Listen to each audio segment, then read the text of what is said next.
Hey guys! Tonight we begin with the unbelievable downfall, and somehow even more unbelievable comeback, of Napoleon Bonaparte, the man who conquered Europe, lost it all, got sent to a tiny island, and then decided, very casually, that exile was more of a suggestion than a rule. So before you get comfortable, take a moment to like the video and subscribe, but only if you genuinely enjoy what I do here. And let me know in the comments where you're tuning in from and what time it is for you. It's always fascinating to see who's joining us from around the world. When Napoleon Bonaparte arrives on Elba in 1814, you're supposed to believe this is the end of the story. The great conqueror of Europe has been defeated, politely asked to step down, and shipped off to a small Mediterranean island where, ideally, he will reflect on his life choices and maybe develop a healthy interest in gardening. And for a moment, you almost believe it too. On paper, everything looks perfect. Napoleon has abdicated. The wars are over. The coalition powers can finally relax without worrying that he's about to show up again with another army and a slightly improved strategy. Problem solved. Except, you're dealing with Napoleon. And sending Napoleon to Elba is less like locking a door and more like placing a very determined cat outside and hoping it doesn't immediately come back through the window. Because this is not a harsh exile. This is suspiciously comfortable. You arrive on an island with a palace, a personal guard of about 1,000 loyal soldiers, and just enough authority to keep calling yourself emperor, which is honestly a bold decision from the people who just defeated you. It's basically retirement, but with a title, the uniform, and the lingering feeling that you could absolutely ruin Europe again if given the chance. And here's where you start to notice the problem. You're not broken. You're bored. Elba is small. Very small. You can cross it in a day if you're motivated, or if you're Napoleon, which is essentially the same thing. There are only so many roads to fix, so many administrative reforms to implement, and only so many times you can reorganize a tiny island before you realize this is not enough. Still, you try. You rebuild roads. You restructure the economy. You act like a responsible ruler of a miniature kingdom, as if this is your life now. But let's be honest, you're not built for miniature. You're built for armies, empires, and dramatic entrances. And then there's the biggest issue of all. They didn't send you far enough. Elba sits right there in the Mediterranean, uncomfortably close to everything you used to control. Close enough to hear rumours, close enough to receive letters, close enough to stay very, very informed, and you pay attention. You hear about France under Louis XVIII, the dissatisfaction, the tension, the quiet frustration building among soldiers and civilians alike. And suddenly, this peaceful retirement starts to feel less like a conclusion and more like an intermission. Because exile only works if you accept it. And you? You're already thinking about leaving. So here you are, officially exiled, technically defeated, supposedly finished. And yet, you wake up every morning still being called emperor, which is already a strong sign that this situation has not been fully thought through. On Elba, your life is meant to be controlled. There are watchers, there are agreements. There are very serious people in Europe who believe you are being closely monitored. And to be fair, you are. Just not very well. The British assign ships to keep an eye on you, which sounds impressive until you realise they are not watching you every second. Sometimes they leave. Sometimes they get bored. Sometimes they assume you're busy reorganising road systems again and decide that's probably harmless. Which, to them, it is. To you, it's an opportunity. Because the truth is, this isn't prison.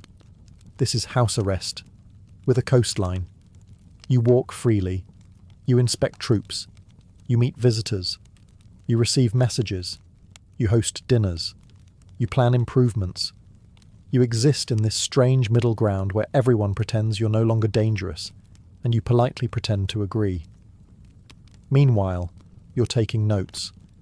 You notice the routines, the gaps, the moments when no one is really paying attention.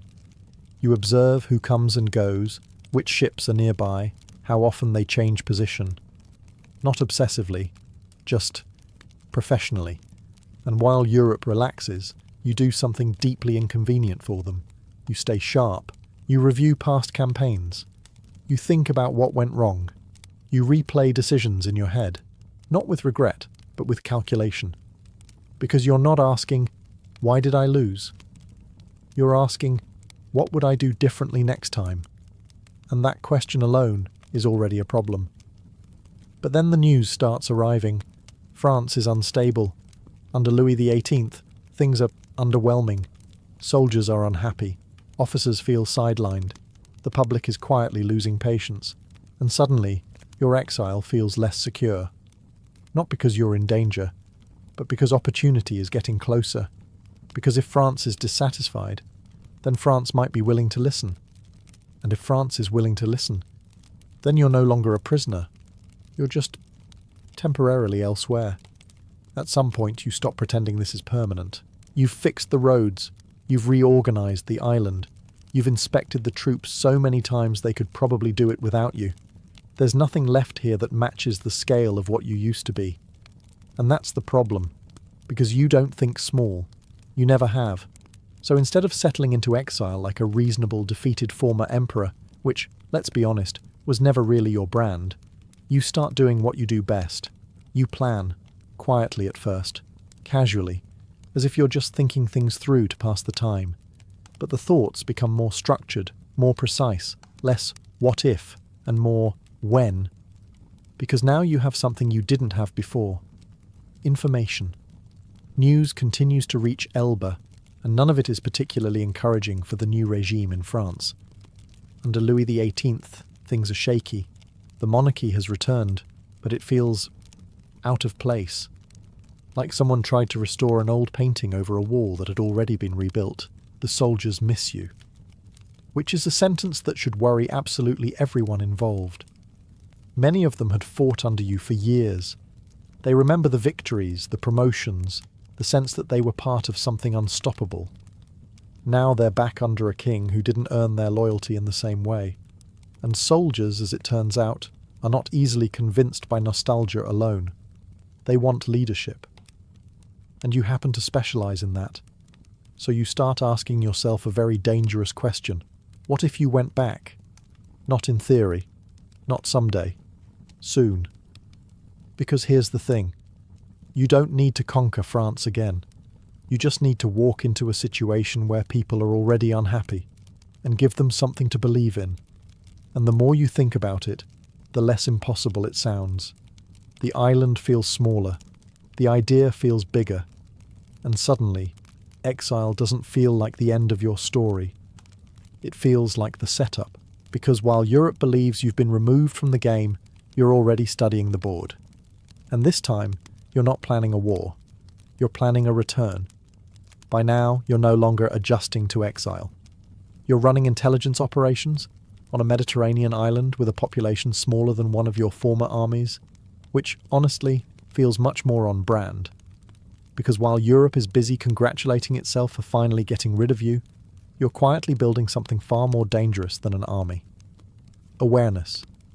Messages begin to flow in and out of Elba. Not loudly, not officially, but steadily. Officers who once served under you find ways to communicate. Loyalists send updates. Visitors arrive with news that somehow feels a little too detailed to be casual conversation. And you listen, carefully, because every small detail matters. You hear about the army in France, how veterans feel overlooked, how promotions have slowed, how the new leadership doesn't inspire the same confidence.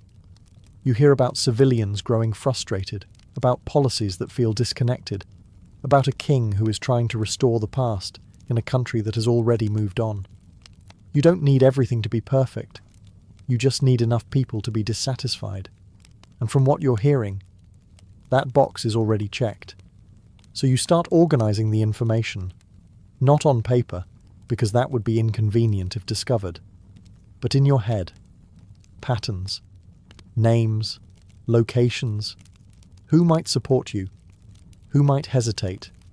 Who would absolutely try to stop you the moment you step foot in France again? Because let's not pretend this is risk-free. If this fails, you're not going back to Elba.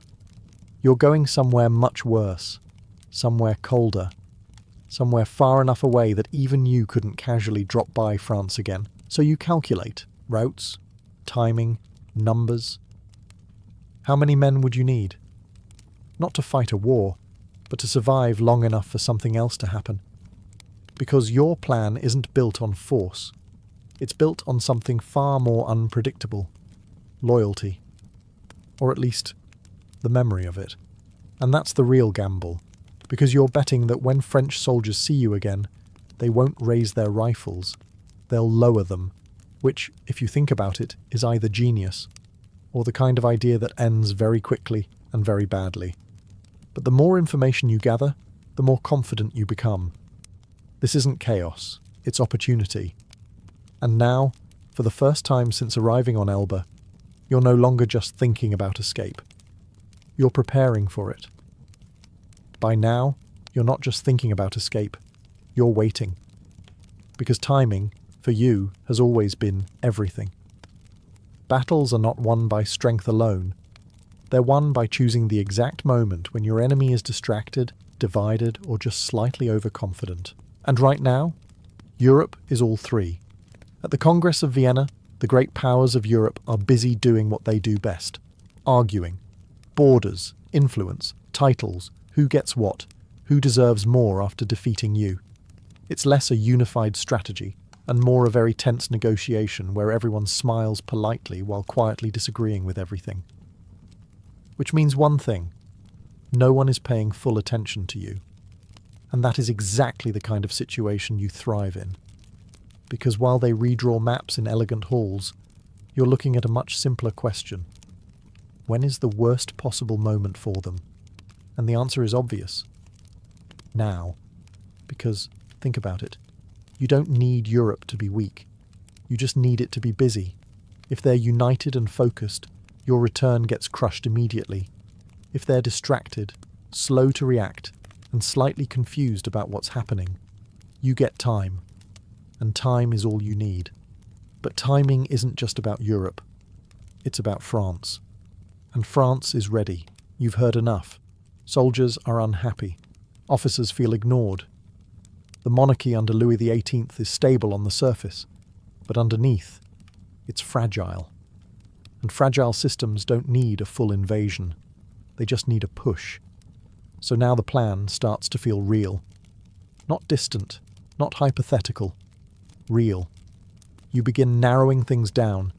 The route, the landing point, the number of men you'll take. Not too many. You don't want to look like an invading force, but not too few. You need enough presence to make an impression, enough to survive the first encounter, because everything depends on that first encounter. If the soldiers you meet open fire, this ends immediately. If they hesitate, everything changes, and somehow you're willing to bet everything on hesitation, which is either the most calculated risk you've ever taken, or the moment where confidence finally turns into something else. But you don't see it that way. You see a window, a narrow one, a dangerous one, but open. And after months of waiting, observing and planning, you decide it's time to leave the island. At some point, planning stops being theoretical and becomes very real. Late February 1815. You wake up on Elba knowing this is not going to be a normal day of inspecting roads and pretending you're retired. This is the day you leave, not quietly, not secretly in the way people expect, but decisively. Because if there's one thing you understand, it's this: hesitation kills momentum. And momentum is the entire plan. So, you move fast. You gather your loyal troops, around 1,000 men, veterans, soldiers who still believe in you, or at the very least believe that following you is more interesting than staying behind on an island doing maintenance work. You don't need a massive army. You just need enough men to look like something serious, and not enough to look like a threat worth immediately crushing. It's a delicate balance, and naturally you go for it anyway. Ships are prepared. Not a grand fleet, just a handful of vessels, including the brig Inconstant, which, if you think about it, is a very fitting name for what you're about to do. And then comes the moment where a reasonable person might pause. You don't. You board. Your men follow. And just like that, you leave. No dramatic prison break, no guards being overpowered, no elaborate disguise. You simply sail away from Exile as if this had always been part of the plan. Which, to be fair, it was.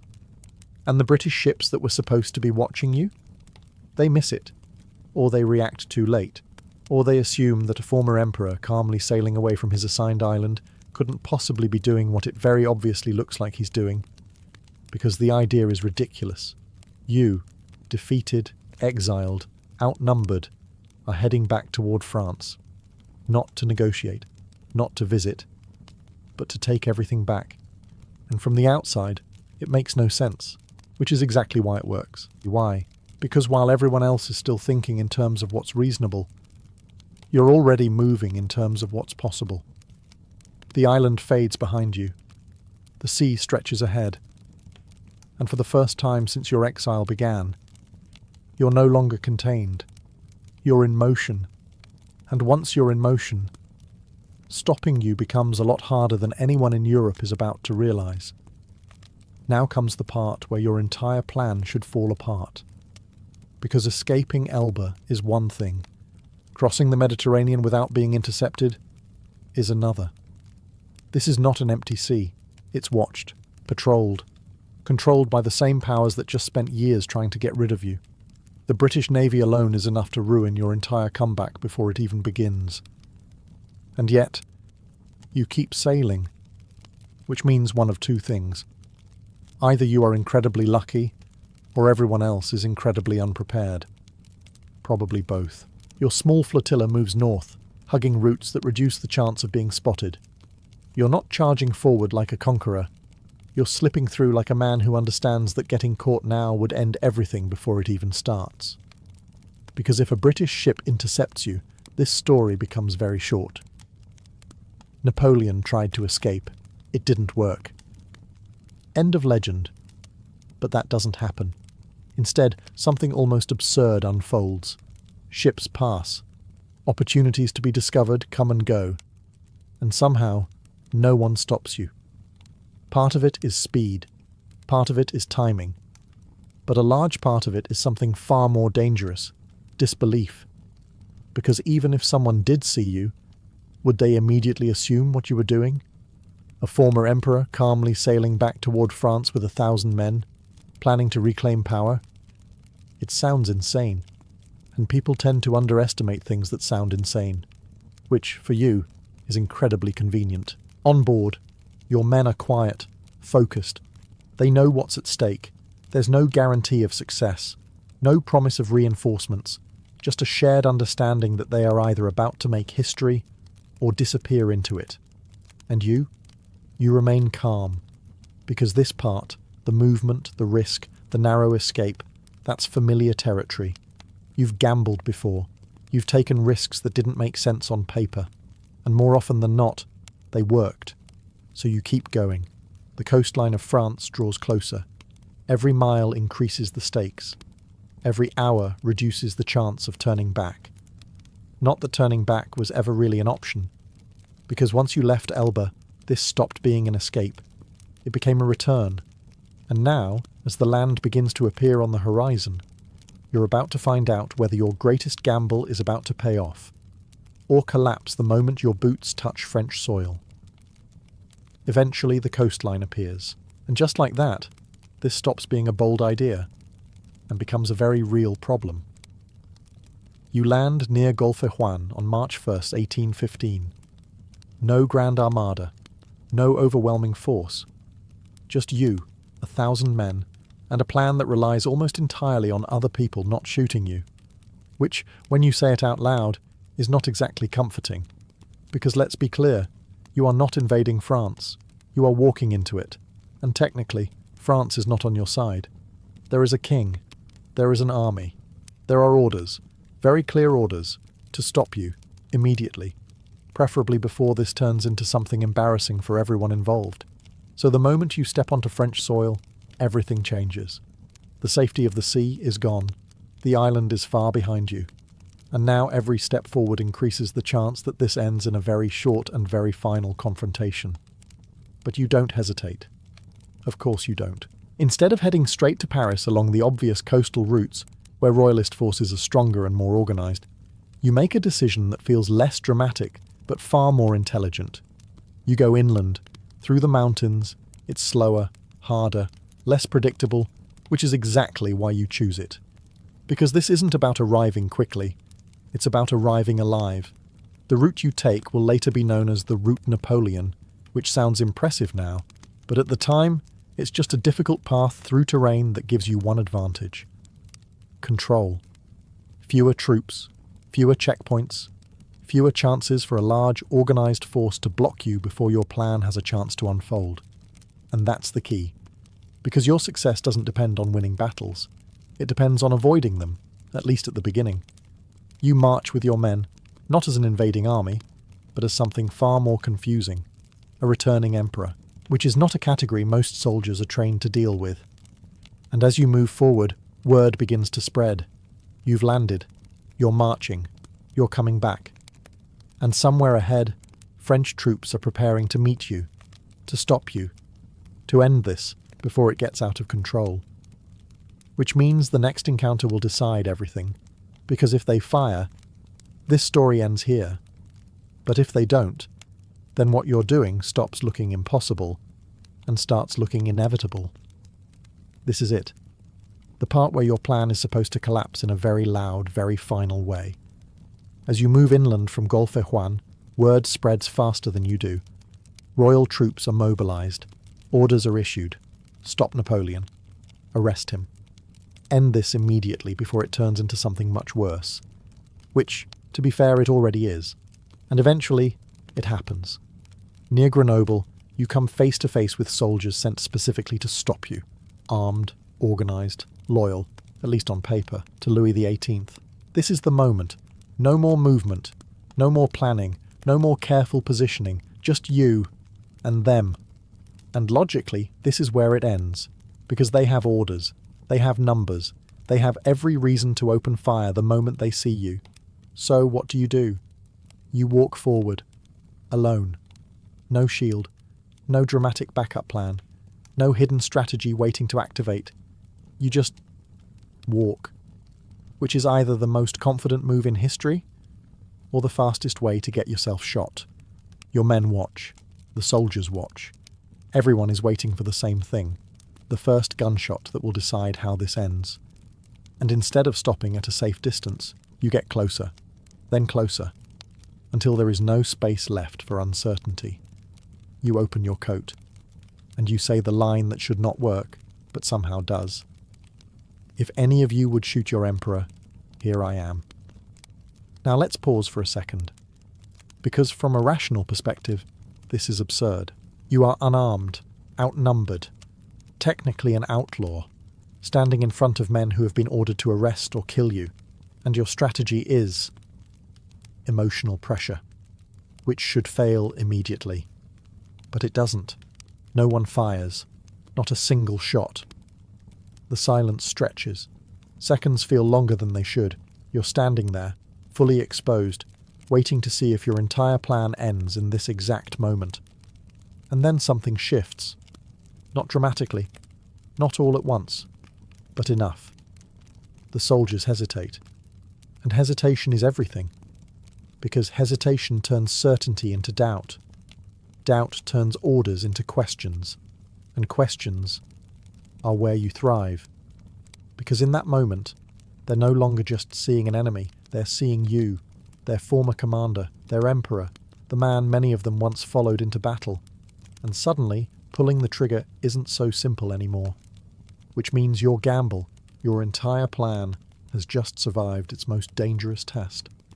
Not because you fought, but because no one did. So, no one shoots you, which, considering the situation, is already a massive overachievement. But what happens next is even more ridiculous. Because instead of arresting you, the soldiers start joining you. At first, it's subtle. A few men lower their weapons. A few step forward. There's hesitation, confusion, that awkward moment where everyone is waiting to see who moves first, like a very tense social situation, except with rifles and the future of France at stake. And then it happens. One soldier steps forward, then another. And just like that, the entire dynamic shifts. The unit sent to stop you becomes part of your army, which is not how this is supposed to work. Orders were clear. The mission was simple. And yet, here you are, gaining strength from the very forces meant to destroy you. You don't celebrate. Of course you don't. You expected this, or at least you hoped for it with an unreasonable level of confidence, because your plan was never about overpowering France. It was about reconnecting with it. And now it's working. Word spreads quickly, faster than before. Not just that you've landed, but that troops are switching sides. That resistance is optional. That this situation is no longer under control. And that changes everything. Because now, every unit sent to stop you faces the same problem. Do they follow orders, or do they follow you?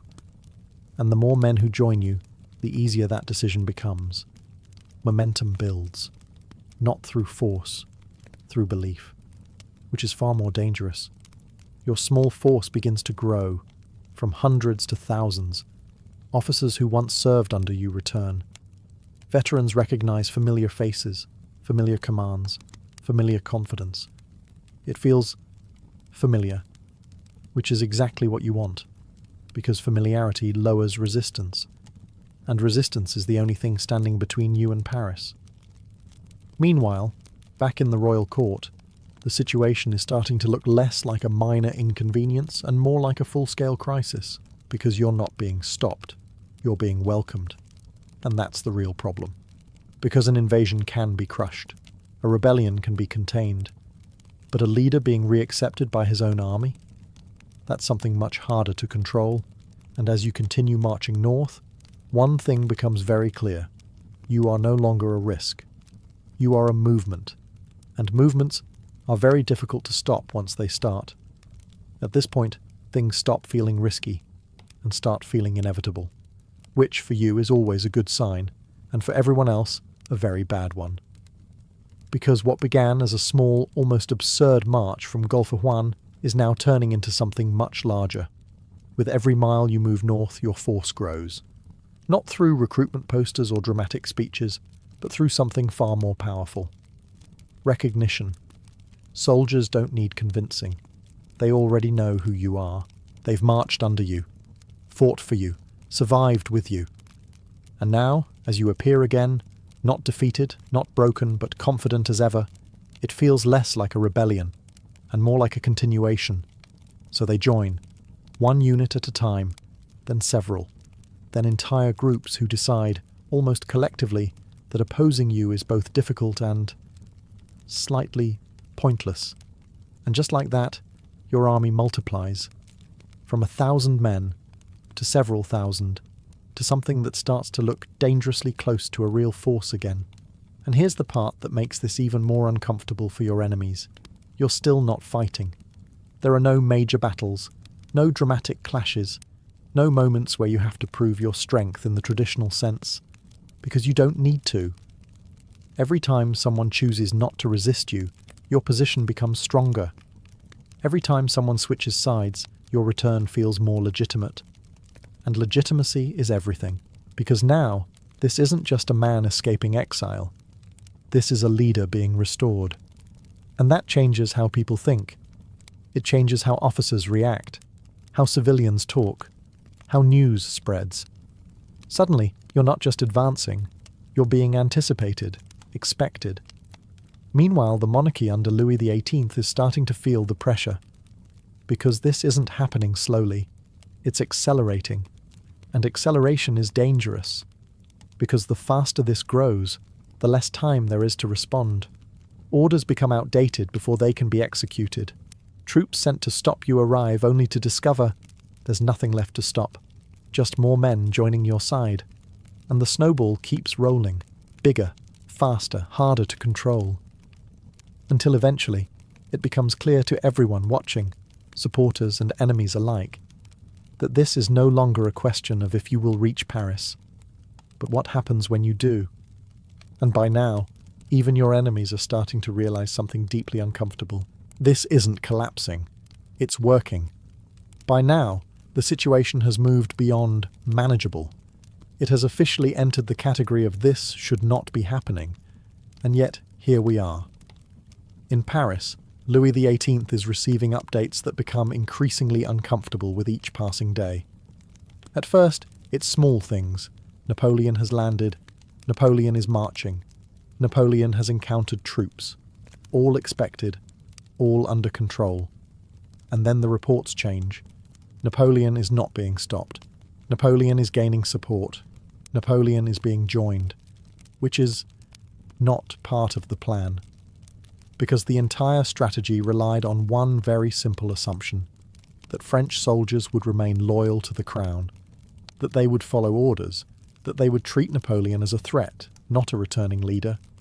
And that assumption is now collapsing, fast. Units sent to intercept you are not reporting victories. They're not even reporting resistance. They're reporting confusion, hesitation, and in some cases, complete silence, which in military terms is rarely a good sign, because silence usually means one of two things. They've been defeated, or they've switched sides. And in your case, it's increasingly the second option. Back in Paris, the atmosphere shifts. What was once dismissed as a minor disturbance is now clearly something much bigger. Advisors begin to panic, quietly at first, then less quietly. Plans are suggested. Troops are repositioned. Orders are rewritten. But none of it feels effective. Because how do you stop someone who isn't being resisted? How do you defend against an advance that isn't really an attack? That's the problem. You're not breaking through defences. You're passing through them. And every new report makes that more obvious. Napoleon is closer. Napoleon has more men. Napoleon is still not facing significant opposition. At some point, the realization becomes unavoidable. This is not a rebellion that can be crushed. This is a return that is being allowed. And that changes everything. Because now, the king isn't just dealing with a military problem. He's dealing with a psychological one. If the army won't fight you, then the army is no longer his. And if the army is no longer his, then Paris isn't secure. And if Paris isn't secure, then his position isn't either. Which leads to a very uncomfortable conclusion. You are not just approaching the capital, you are replacing him. And for the first time since you left Elba, the balance of power has fully shifted. Not because you forced it, but because no one stopped you. At some point, denial stops working. In Paris, Louis XVIII has run out of reassuring explanations. The reports are no longer vague, no longer delayed, no longer optimistic. They are direct, consistent, and deeply inconvenient. Napoleon is coming. Napoleon is not being stopped. Napoleon is being joined. Which means one thing. This is over. Not officially, not ceremonially, but practically. Because power, as it turns out, depends heavily on people actually defending it. And right now, the people who are supposed to defend the king are reconsidering their options. And when your army starts reconsidering, your throne becomes more of a suggestion than a guarantee. So the mood in Paris shifts. Quickly. What was once a confident royal court becomes a place of quiet urgency. Conversations grow shorter. Decisions happen faster. There's less debate and more acceptance, because everyone can see what's coming. You are approaching. And not as a defeated exile, but as something far more complicated. A returning ruler, which is frankly not a situation any restoration monarchy is trained to handle. So the king does the only thing left to do. He prepares to leave. Not dramatically. Not with a final stand or a last speech. There is no heroic moment here. No defiant gesture to rally support. Because rallying support requires people willing to rally. And those people are currently marching toward you. So instead, it becomes a quiet withdrawal. Carriages are arranged, plans are made. The court begins to thin out as officials decide, individually, that being somewhere else might be a better long-term strategy. And then, finally, he goes. Louis XVIII leaves Paris, heading north toward safety, leaving behind a capital that is no longer his to control. And just like that, the throne is empty. No battle, no siege, no dramatic confrontation, just absence, which, in this case, is more powerful than resistance. Because when a ruler leaves before the fight even begins, it sends a very clear message. The fight is already lost. And for you, this is the moment everything locks into place. The final barrier is gone. There is no army left to stop you. No authority left to oppose you. Just a city waiting. And as you continue your march, it becomes undeniable, even to those who once doubted it. You're not chasing power anymore. Power is waiting for you. By the time you approach Paris, there's no tension left, no uncertainty, no dramatic will he or won't he moment. Because at this point, everyone already knows the answer. You will. The road to the capital feels different now. Not dangerous, not contested, just open. The same France that weeks ago was supposed to stop you at the coast has instead guided you all the way to its heart, which is both impressive and deeply embarrassing for everyone who said this wouldn't happen. As you move closer, the atmosphere shifts again, but this time it's not fear, it's anticipation. People gather, soldiers wait. Officials prepare themselves for what comes next, not to resist it, but to adapt to it. Because when a situation becomes inevitable, resistance tends to quietly disappear. And that's exactly what's happened. You enter Paris on March 20th, 1815. No battle, no siege, no last-minute defense of the city. Just you, walking back into power. Which, historically speaking, is not how most overthrown rulers make their return. There are no barricades, no desperate clashes in the streets, no final loyalists trying to hold the line for a king who has already left. Because there is no line. It dissolved somewhere between the coast and the capital. And now, all that's left is the outcome. You arrive at the Tuileries Palace, the same place you once ruled from, the same place you were forced to leave, and step back into it as if the past year was just a slightly inconvenient interruption. Which, from your perspective, it basically was. The soldiers greet you, the people watch, and just like that, you are emperor again. Not because you conquered the city, but because no one stopped you from taking it.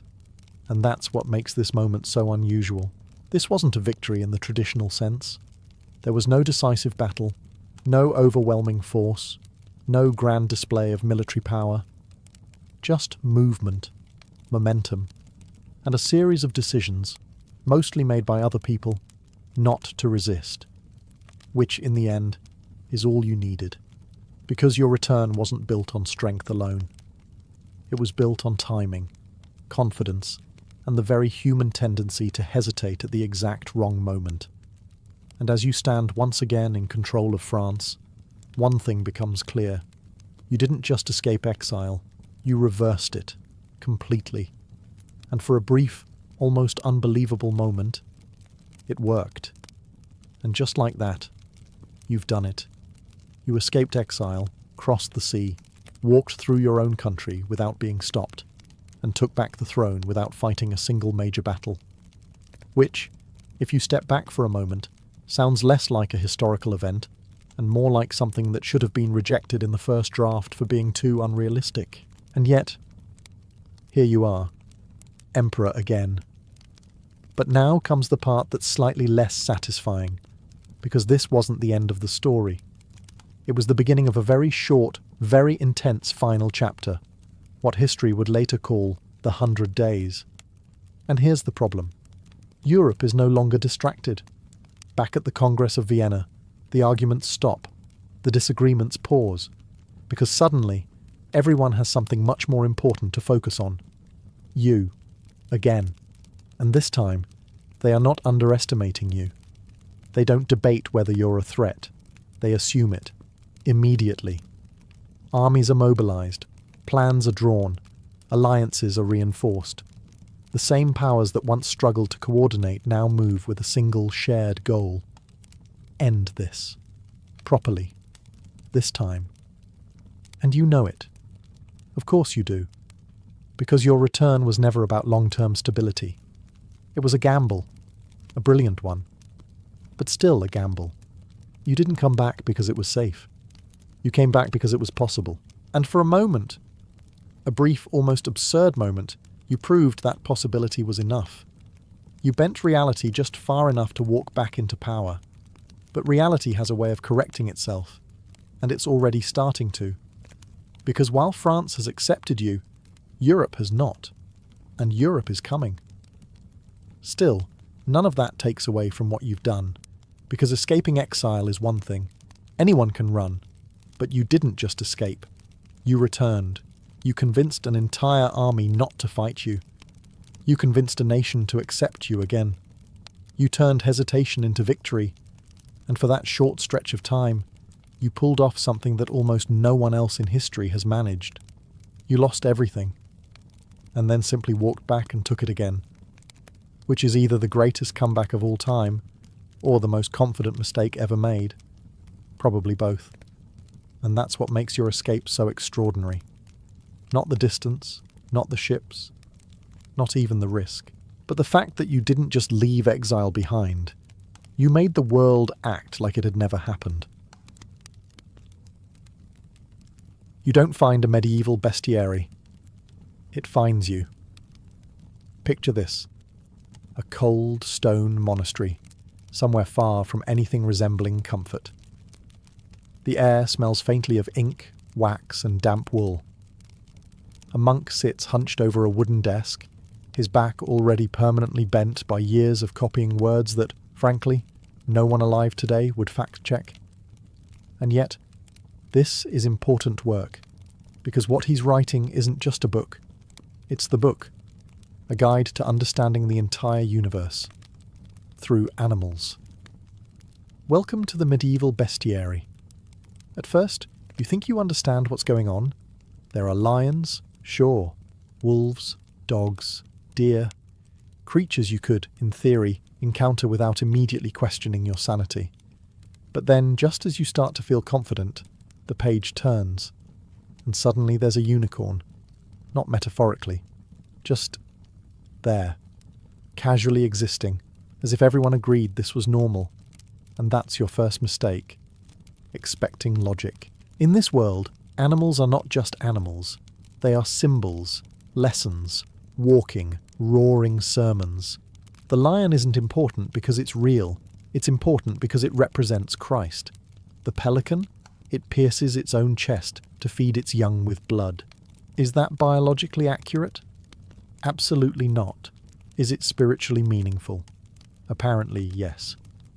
And that's all that matters. You're not reading science. You're reading meaning disguised as nature. Even the most ordinary creature comes with a hidden message. A fox isn't just clever. It's deceit itself, lurking in the grass like a medieval cautionary tale. A dog isn't just loyal. It's the embodiment of faithfulness. Every animal is watching you, judging you, silently asking, "So, which one are you?" And then there are the others, the ones that shouldn't exist. Dragons coil through the pages, massive and terrible. Manticores grin at you with human faces. Basilisks kill with a glance, which is deeply inconvenient if you enjoy using your eyes. These creatures aren't treated as myths. They are presented with the same calm authority as a goat or a horse. Because to the medieval mind, the world is not divided into real and imaginary. It is divided into meaningful and meaningless. And everything in this book, every claw, wing, and scale, means something. So as you turn the page, don't ask whether these creatures are real. Ask what they're trying to tell you. Because in this world, the animals aren't just being described, they're describing you. You begin, naturally, with the king. Not your king, not the one taxing you into mild despair. No, this is the lion, the undisputed ruler of the bestiary, confidently strutting into the manuscript like it owns not just the forest, but also your moral development. And honestly, it does. At first, the lion seems familiar enough. Strong, noble, majestic. The kind of animal that would absolutely refuse to make eye contact with you if you encountered it in the wild. But the medieval version comes with enhancements. 3, to be exact. First, The lion erases its tracks with its tail. Why? To avoid being hunted. Practical? Maybe. Symbolic? Definitely. This is Christ evading the devil, apparently. So next time you see a big cat casually sweeping the ground behind it, just know you're witnessing divine metaphor in action. Second, the lion sleeps with its eyes open, which, if you think about it, is either deeply spiritual or deeply unsettling. According to the bestiary, this represents watchfulness, eternal vigilance, the idea that even in rest, something greater is always aware. You, meanwhile, can barely stay awake during a short video. And then comes the third trait, the one that truly elevates things from interesting animal fact to this escalated quickly. Lion cubs, according to the bestiary, are born dead. Yes, completely lifeless, no movement, no breath, just lying there until the father arrives. After 3 days, the lion breathes onto the cubs' faces, and suddenly they come to life. Now, if this sounds familiar, congratulations. You've just encountered one of the least subtle metaphors in medieval literature. This is not about lions. This is about resurrection, about death, waiting, and divine breath restoring life. And just like that, the lion is no longer just an animal. It's a sermon with fur. What's fascinating isn't whether people truly believed this. Some probably did. Others likely didn't care. Because belief wasn't the point. Meaning was. The lion didn't need to be scientifically accurate. It needed to be spiritually useful. Its job wasn't to describe the natural world. It was to interpret it. So as you read, you start to understand the rules of this strange universe. Truth isn't what you can observe. Truth is what you can learn. And if that requires a lion casually resurrecting its children, then so be it. After all, in this book, reality is negotiable. But symbolism, that's non-negotiable. Just when you think you've adjusted to lions casually resurrecting their children, the bestiary decides to test your sanity again. Enter the unicorn. Now you might be expecting something elegant, graceful, maybe glowing slightly, like it has excellent skincare. And yes, the unicorn is beautiful, but that's not really the point. The point is that you will never catch it. Not with traps, not with weapons, not with your medieval-level decision-making skills, because the unicorn cannot be hunted. Unless you cheat. Here's how it works. The unicorn is wild, untamable, and extremely suspicious of literally everything, except one thing. A maiden. A pure, untouched woman, placed gently in the forest like some kind of morally symbolic bait. And the moment the unicorn sees her, it just walks over. No hesitation. No dramatic chase sequence. It simply lays its head in her lap, completely calm, as if this is a totally reasonable life choice. And that's when the hunters strike. Yes, that escalated quickly. Now before you start judging the unicorn for what is clearly a catastrophic lapse in judgment, remember, this is not about animal behavior. This is about meaning. The unicorn represents purity, strength, and something divine. The maiden represents innocence. Their meeting? That's symbolic of something much bigger, something spiritual, something sacred, something the medieval reader would nod at thoughtfully while you're still trying to process why this plan works at all. But here's where it gets interesting. In your world, vulnerability is a weakness. In theirs, it's a gateway. The unicorn is not stupid. It is choosing to be still, choosing to trust. And in doing so, it becomes both powerful and doomed, which, if you think about it, is uncomfortably relatable. Because the bestiary isn't just showing you a magical creature, it's showing you a pattern. The idea that what makes something pure also makes it vulnerable. That beauty and danger are often separated by about 5 seconds. And suddenly, the unicorn isn't just a mythical animal. It's a warning. Not about forests or hunters, but about trust, about desire, about the strange, quiet moments where instinct turns off and something else takes over. So as you turn the page, ask yourself something. If you were the unicorn, would you really walk away? Or would you step forward anyway, knowing exactly how this ends. Just in case you were starting to feel comfortable with unicorns making questionable life choices, the bestiary decides to remind you of something important. There is always a dragon, not somewhere far away, not in a distant mountain you can safely avoid. No, this dragon is everywhere, beneath the earth, coiled around trees, hiding in caves, rivers, deserts, waiting, always waiting. In the Medieval Bestiary, the dragon isn't just another creature. It's the creature, the largest, the strongest, the most feared. If the lion is the king, then the dragon is the problem, and not a small one. You're told it can crush animals with its tail, suffocate them in its coils, and guard treasures it has absolutely no practical use for. Which, if we're being honest, already feels like a personality issue. But again, this isn't about zoology. The dragon represents evil, not the cartoon kind, not the slightly misunderstood kind. No, this is pure, ancient, patient danger. The kind that doesn't rush, the kind that doesn't need to, because it knows you'll come to it eventually. What's fascinating is how the bestiary describes its battles, especially with the elephant. Yes, the elephant. A creature that, in this world, represents innocence and purity. Large, peaceful, and apparently unaware that it's living in a book where dragons exist. The dragon attacks by ambush. It wraps itself around the elephant's legs, tightening, squeezing, dragging it down. The elephant falls, not because it's weak, but because it doesn't understand what it's facing. And that's the point. Evil doesn't always win because it's stronger. It wins because it's patient, because it studies, because it waits for the moment when you're not looking for it. And suddenly, the dragon isn't just a monster hiding in a cave. It's a presence. A constant tension running beneath everything in the bestiary. Every peaceful forest, every quiet river, every innocent creature. There's always the suggestion that something darker is nearby. Watching, waiting for the right moment to tighten its grip. You start to realize that in this world, danger isn't loud. It doesn't announce itself. It doesn't roar dramatically before attacking. It just appears. And by the time you notice it, it's already too late. So as you turn the page, you carry that with you.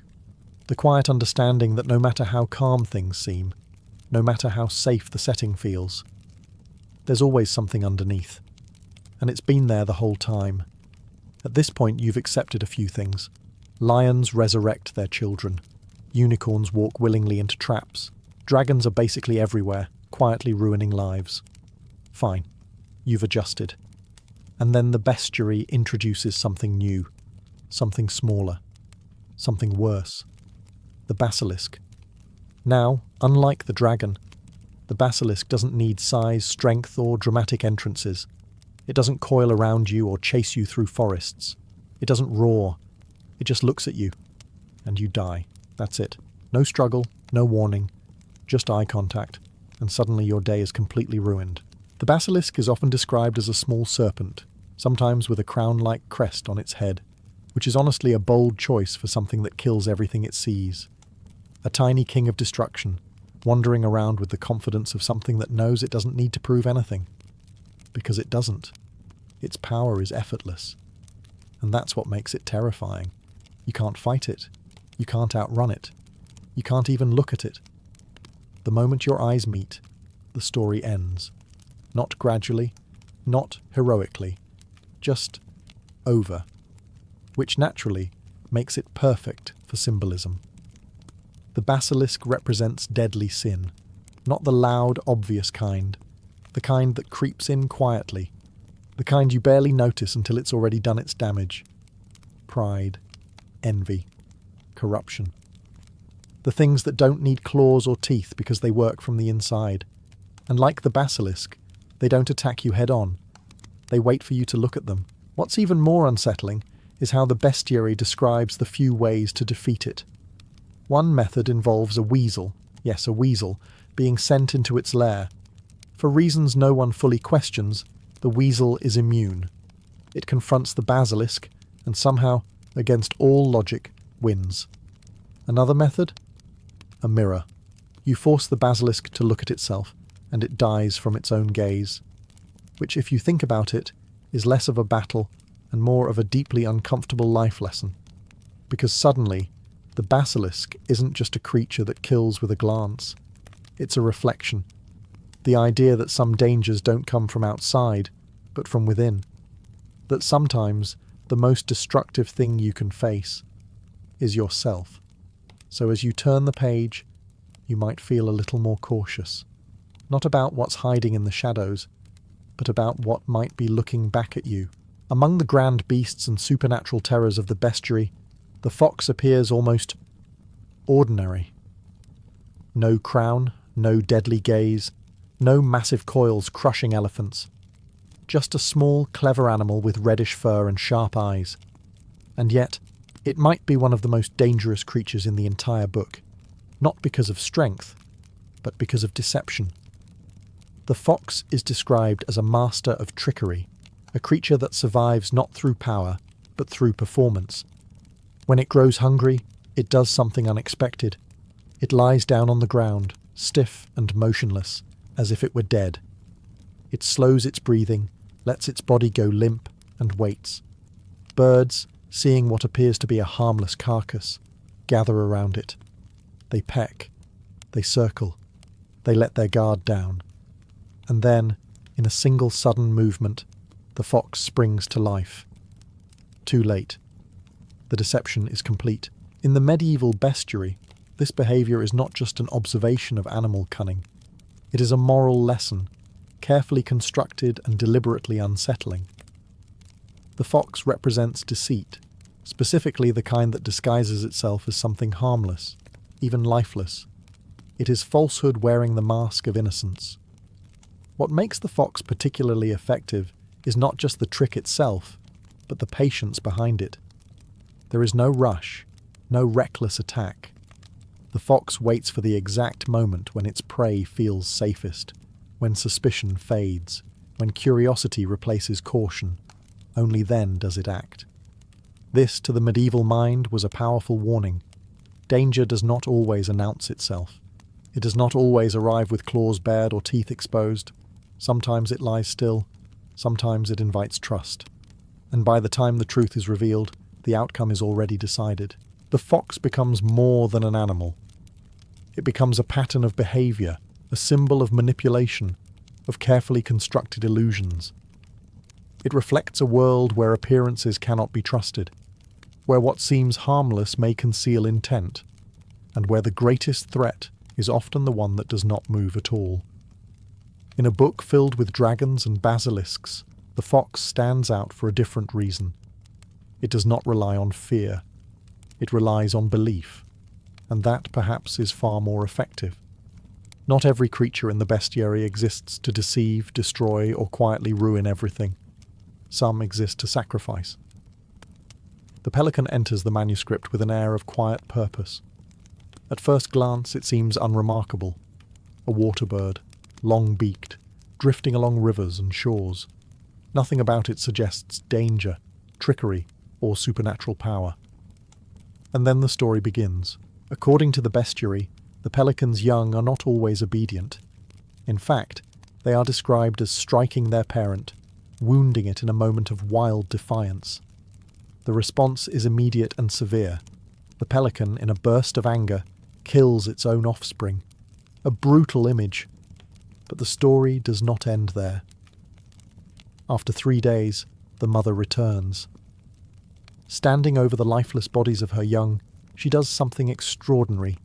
She pierces her own breast with her beak, drawing blood, and lets it fall onto them, and they rise. Life restored through sacrifice. In the medieval imagination, this was not a strange or contradictory tale. It was a profound symbol. The pelican became an image of redemption, of love expressed through suffering, of life given so that others might live again. It is not subtle. The 3 days, the blood, the restoration. Every detail carries weight, echoing a larger narrative that medieval readers would have immediately recognized. The pelican is no longer just a bird. It becomes a living metaphor, a quiet reflection of sacrifice at the center of their worldview. What makes this story striking is not just its symbolism, but its emotional contrast. The same creature that destroys also restores. The same force that brings death becomes the source of life. There is no attempt to separate the two. They are part of the same cycle. In this way, the pelican differs from many other creatures in the bestiary. It does not deceive like the fox or dominate like the lion. It embodies something more complex, a tension between justice and mercy, between consequence and forgiveness. Its power lies not in strength or fear, but in what it is willing to give up. And that idea lingers, because in a world filled with monsters and hidden dangers, the pelican introduces something quieter, but no less powerful. The possibility that loss can be undone, that death is not always final, and that the cost of restoration is often deeply personal. A creature that wounds, suffers, and gives. And in doing so, brings life back into the story. In a bestiary filled with predators, tricksters, and creatures of supernatural terror, the elephant stands apart. It is not cunning like the fox. It does not kill with a glance like the basilisk. It does not lurk beneath the surface like the dragon. It is large, calm, steady, and in a way that feels almost unfair, it is also vulnerable. The medieval elephant is described as a creature of great strength and gentle nature. It does not attack without reason. It does not deceive. It moves slowly, deliberately, as if aware of its place in the world. There is a quiet dignity to it, the sense that it exists without malice. But then comes the detail that defines everything. When an elephant falls, it cannot get back up. Not easily, not alone. According to the bestiary, if an elephant collapses, whether from exhaustion, injury, or age, it remains on the ground, unable to lift itself. Its massive body becomes its greatest weakness. Strength turns into burden, and so it waits. Other elephants gather around it. They try to help, pushing, lifting, straining with all their effort, but even they cannot raise it. The fallen one remains where it is, trapped between strength and helplessness, until something unexpected happens. A smaller elephant, a younger one, approaches. It kneels beside the fallen giant and uses its tusks to gently lift it, restoring it to its feet. Only then can it stand again. This image, like so many in the bestiary, carries meaning far beyond the animal itself. The elephant becomes a symbol of humanity, strong, dignified, but not self-sufficient, capable of great things, yet vulnerable to collapse. And when that fall comes, it cannot recover alone. What stands out is not just the fall, but the necessity of help. The idea that strength does not eliminate dependence, that even the greatest among creatures requires something outside itself to rise again. In the medieval imagination, this was not a weakness to be hidden. It was a truth to be understood. The elephant does not deceive. It does not pretend to be something it is not. Its story is simple, almost quiet compared to the drama of dragons and basilisks. But its lesson is no less powerful. Strength is not the absence of need, and rising again is rarely a solitary act. So in a world filled with creatures that threaten, deceive, or sacrifice, the elephant offers something different. A reminder that even the strongest can fall, and that sometimes it takes something smaller to lift them back up. By now, the pattern is impossible to ignore. The lion was never just a lion. The unicorn was never just a creature of the forest. The dragon, the basilisk, the fox, the pelican, the elephant, each one carried something beyond flesh and bone. The bestiary was never about animals. It was about interpretation. Every page builds toward this quiet realization. The medieval world did not separate nature from meaning. There was no clear line between what existed and what it represented. A creature did not need to be real to be true. It only needed to teach. And that changes everything. Because once that idea takes hold, the entire world becomes readable. The forest is no longer just trees and animals. It is a text. The creatures within it are not random. They are deliberate. each one placed there with purpose, each one offering a lesson to those willing to see it. In this way, the bestiary becomes more than a book. It becomes a way of seeing.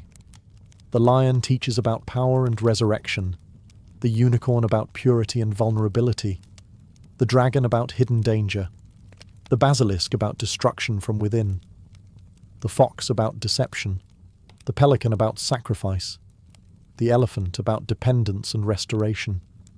Individually, they are stories. Together, they are a system, a framework for understanding the world, where every creature reflects a part of human experience. Strength and weakness, trust and betrayal, life and death, sin and redemption. Nothing is neutral. Everything carries weight. What is striking is how confidently this system is presented. There is no hesitation, no suggestion that these meanings might be uncertain or symbolic in a modern sense. To the medieval reader, this was reality, not in the physical sense, but in a deeper, more important way. A reality of meaning. And perhaps that is what makes the bestiary so enduring. Not the creatures themselves, but the idea behind them. The belief that the world is not silent, that it speaks constantly, through forms and patterns, through stories embedded in nature. It suggests that understanding the world is not just about observing it, but interpreting it. Looking beyond the surface, searching for significance in even the smallest detail. In the end, the bestiary does not ask whether these creatures are real. It asks something far more difficult. If everything around you carries meaning, are you paying attention? Because in this world, nothing exists without purpose. Not even you. For most of history, long-distance travel was less an adventure and more a calculated risk with a high chance of failure. Merchants did not romanticize the journey. They feared it. Roads were unpredictable, borders constantly shifting, and every mile carried the possibility of theft, betrayal, or sudden violence. A caravan could leave one city full of goods and never reach the next. Information moved slowly, trust even slower. Trade existed, but it was fragile. And then the Mongols arrived. Under Kublai Khan, something changed that few would have expected from a people known first for conquest. The vast network of trade routes stretching across Eurasia did not collapse under their rule. It stabilized. The Silk Road, once a loose collection of dangerous paths, began to function as something closer to a system. The Mongol Empire unified enormous territories under a single authority. Lands that had once been divided by competing rulers were now connected, not just politically, but practically. A merchant could travel across thousands of miles without constantly crossing hostile borders. And more importantly, those roads were protected. The Mongols understood something essential. Trade was power. Wealth did not only come from conquest, but from movement, of goods, of people, of knowledge. So they enforced order with the same intensity they had once used to expand their empire. Banditry was punished severely. Local officials were expected to maintain safe passage. Caravans could move with a level of security that had rarely existed before. This period became known as the Pax Mongolica, a kind of enforced peace across the empire. It was not gentle, it was not forgiving, but it was effective. For the first time in centuries, a merchant could plan a journey with a reasonable expectation of arrival. And with that safety came something else: confidence. Traders began to travel farther. Goods moved more frequently. Cities along the Silk Road grew into thriving hubs, filled with languages, cultures, and unfamiliar faces. What had once been isolated regions were now part of a connected world, not perfectly connected, not equally safe everywhere, but connected enough to matter. The roads had not changed physically. They were still long, harsh, and unpredictable in terrain. Deserts remained deserts. Mountains remained mountains. But the human factor, the greatest danger, had shifted. For a brief moment in history, the risk of the journey was no longer defined by chaos. It was managed. And that changed everything. Safety alone did not transform the Silk Road. Control did. Before the Mongols, the routes across Eurasia were divided between countless rulers, each with their own laws, taxes, and expectations. A merchant travelling long distances had to constantly adapt. New currencies, new languages, new risks at every border. Trade was not just movement, it was negotiation over and over again. The Mongol Empire removed much of that fragmentation. Stretching from East Asia to Eastern Europe, it became one of the largest continuous land empires in history. Under Kublai Khan and his relatives, different regions were governed separately, but still linked under a broader system. The result was not perfect unity, but something close enough to make a difference. For merchants, this meant fewer interruptions. Instead of crossing dozens of unstable frontiers, traders could move through vast territories with a shared administrative framework. Taxes were more predictable. Permissions were clearer. The journey became less about survival and more about logistics, and with that came efficiency. The Mongols introduced standardized practices that made travel smoother.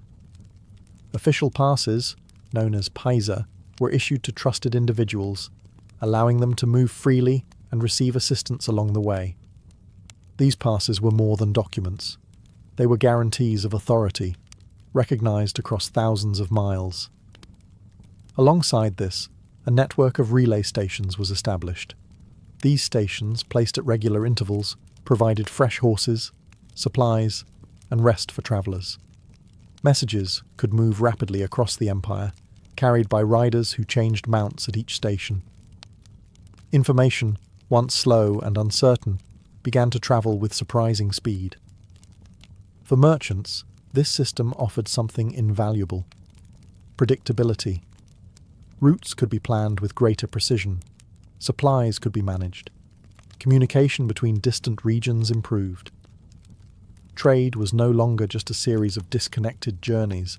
It became part of a larger coordinated network, and as that network strengthened, so did the connections between cultures. Goods moved, of course, silk, spices, metals, textiles, but so did ideas, technologies, and beliefs. What began as a system for control gradually became a channel for exchange. The empire did not erase differences between regions, but it made those differences accessible, and that accessibility reshaped the Silk Road. It was no longer just a path between distant places. It became a bridge. With the roads secured and the empire connected, something began to change in the behaviour of those who used them. Merchants stopped thinking small. Before Mongol rule, most traders operated within limited ranges. Journeys were broken into segments, with goods passed from one group to another. A merchant in Central Asia might never see the lands where his goods ultimately ended up. Distance was not just physical, it was practical. But now, the scale expanded. Under the protection of the Mongol system, merchants began to travel farther than before, crossing entire regions that had once been considered too dangerous or too uncertain. The idea of a continuous journey, from East Asia to the Middle East, or even toward Europe, became increasingly possible. And with that possibility came ambition. Caravans grew larger, investments increased. Traders were no longer just moving goods. They were building networks. Partnerships formed across cultures and languages, linking distant markets into a shared system of exchange.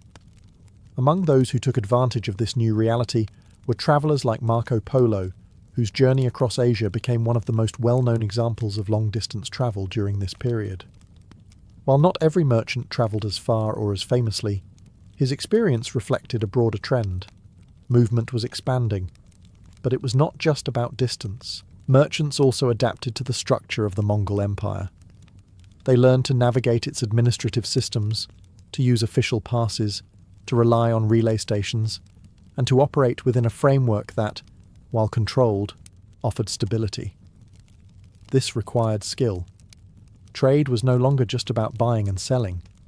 It involved negotiation across cultures, understanding different customs, and managing relationships that extended far beyond a single region. A successful merchant needed to think beyond immediate profit and consider long-term connections. And those connections began to reshape entire cities. Trade hubs along the Silk Road became more diverse, more active, more complex. Markets filled with goods from distant lands. Languages mixed. New ideas appeared alongside familiar ones. The presence of foreign merchants became less unusual and more expected. This was not a sudden transformation. It was gradual, built through repeated journeys, growing trust, and expanding opportunity. But over time, the effect became clear. The Silk Road was no longer a chain of isolated exchanges. It was becoming a system driven by people willing to move further, risk more, and connect worlds that had once remained separate. As merchants began to travel farther, the places they passed through started to change. Cities along the Silk Road were no longer just stops on a difficult journey. They became destinations in their own right, places where trade did not simply pass through, but gathered, expanded, and transformed. Under Mongol rule, urban centres across Eurasia experienced a shift in purpose. Cities like Samarkand, Bukhara, and Kanbalik grew into major hubs of exchange. They were no longer defined solely by their local economies, but by their position within a much larger network. Goods arrived from distant regions: silk from China, spices from India, glassware from the Middle East, metals and textiles from Europe. Markets became layered with unfamiliar items, each carrying a story from somewhere far beyond the horizon. But it was not just goods that arrived, people did. Merchants, translators, scholars, craftsmen, envoys, all moving along the same routes, often meeting in the same cities. These urban centres became places of interaction, where different languages were spoken side by side, and different customs existed in close proximity. This created a new kind of environment, not fully unified, but deeply connected. In these cities, trade required more than simple exchange. It required understanding. Contracts had to be negotiated across cultural lines. Agreements depended on trust between individuals who did not share the same background, religion, or language.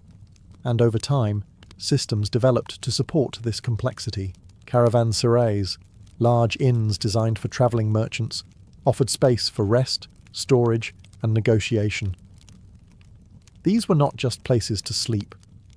They were centres of activity, where deals were made, information was exchanged, and networks were strengthened.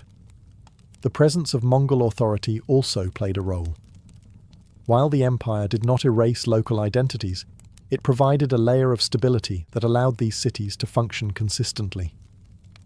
Officials ensured order, maintained routes, and facilitated the movement of goods and people. The result was a shift in scale. These cities were no longer isolated points on a map. They became crossroads, places where different parts of the world intersected, not briefly but continuously, where the movement of goods was matched by the movement of ideas, and where local life was shaped by distant influences. Over time, this constant interaction left its mark. Architecture, language, food, and customs all began to reflect a blend of influences. The cities of the Silk Road were no longer defined by a single culture. They became something more complex, something shared. As goods moved across the Silk Road, something less visible travelled with them: ideas.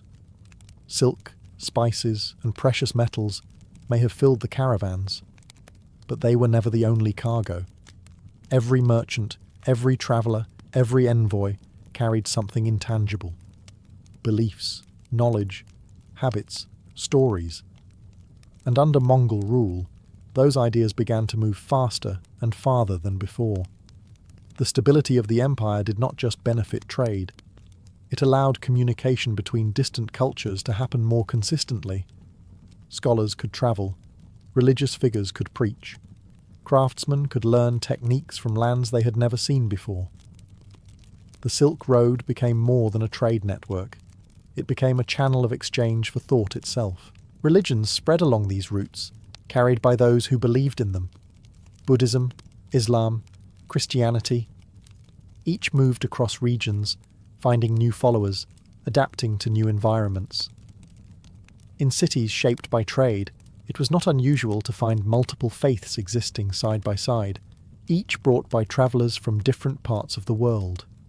This coexistence was not always peaceful, but it was real, and it reflected the broader nature of the Silk Road under Mongol rule, a space where interaction was constant, even when agreement was not. Alongside religion, knowledge also travelled. Medical practices, astronomical observations, engineering techniques, these did not remain confined to their regions of origin. They moved with those who understood them, passing from one culture to another, sometimes altered, sometimes preserved. Papermaking, for example, had spread westward from China centuries earlier, but under the Mongols, its use became even more widespread. Written communication expanded. Records could be kept, copied, and shared more easily. The flow of information accelerated.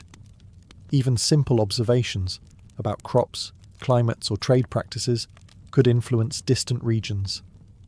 A technique developed in one part of the world might appear, years later, in another, adapted to new conditions. What made this possible was not just movement, but contact. The Silk Road created opportunities for interaction that had rarely existed on such a scale. People who would never have met before now found themselves in the same spaces, exchanging not just goods, but perspectives. And over time, this exchange began to shape societies. Ideas did not remain separate from trade. They became part of it.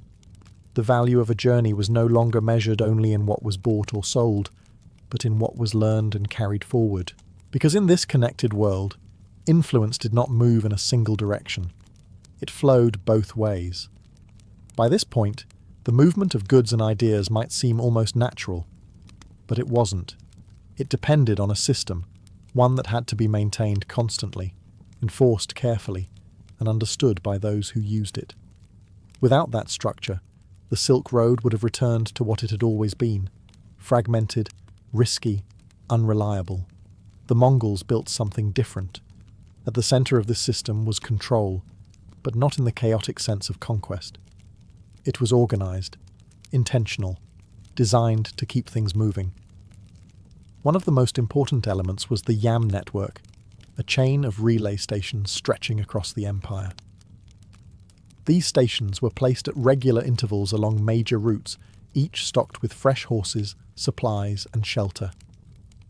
Couriers could ride from one station to the next, changing mounts and continuing without delay.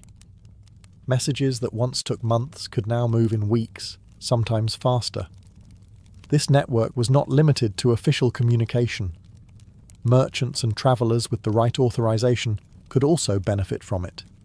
With a paitsa, an official tablet or pass, they could access these stations, receive assistance, and move more efficiently across vast distances. It was a system built on recognition.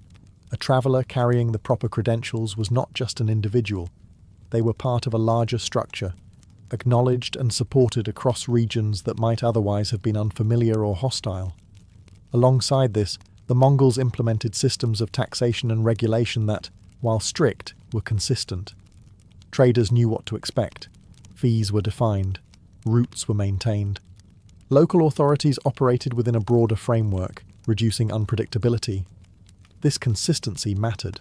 Trade does not thrive in uncertainty. It requires reliability, even if that reliability comes with strict rules.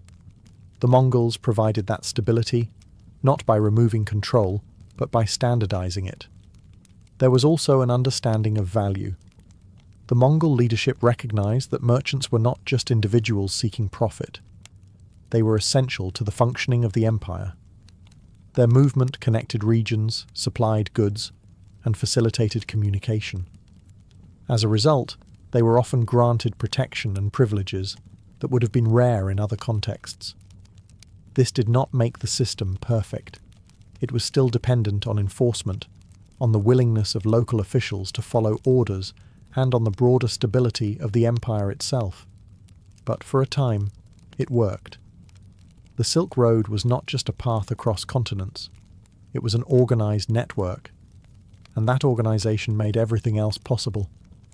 For all its stability, the Silk Road under Mongol rule was never truly safe. It was safer.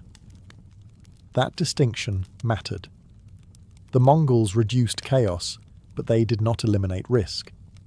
The roads were still long, the terrain still unforgiving, and the journey still demanded endurance.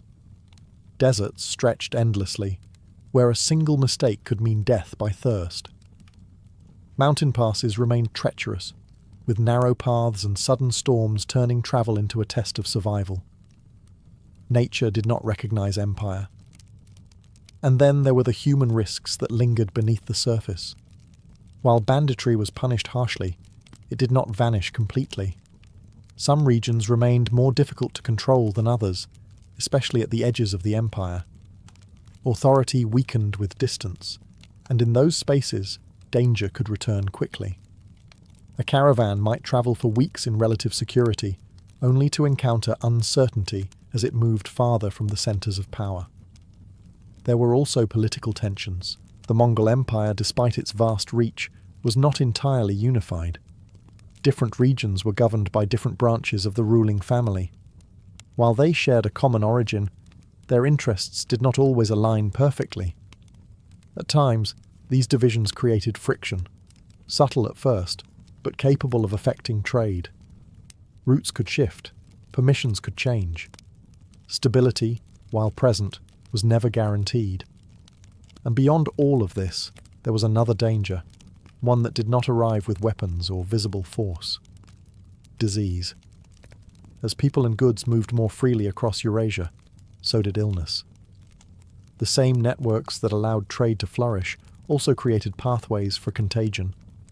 What began in one region could travel rapidly to another, carried by caravans that connected distant populations. The Silk Road became not only a channel for exchange, but also for unintended consequences. This was not fully understood at the time, but the effects would become clear. Despite these risks, travel continued, because the benefits outweighed the dangers. Merchants accepted uncertainty as part of the journey. They adapted to changing conditions, planned carefully, and relied on the systems put in place by the Mongols. Experience became as valuable as goods, and knowledge of the routes was often the difference between success and failure. What emerges from this is a more balanced picture. The Silk Road under Mongol rule was not a perfect system of safety and order. It was a managed environment where risk was reduced but never removed. And that tension between opportunity and danger defined the experience of those who travelled it. A road made safer, but never safe.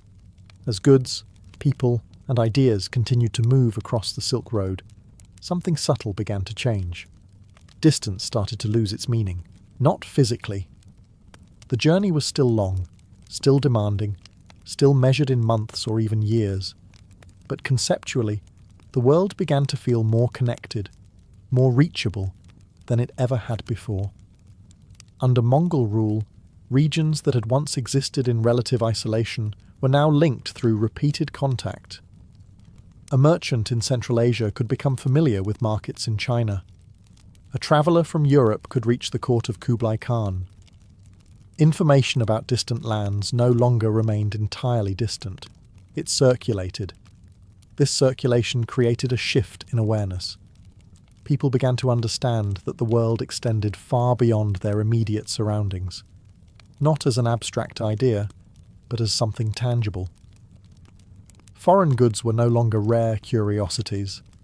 They became part of everyday trade. Stories of distant places were no longer isolated accounts. They were reinforced by multiple travellers, repeated and expanded over time. Knowledge accumulated, and with it came a sense of scale.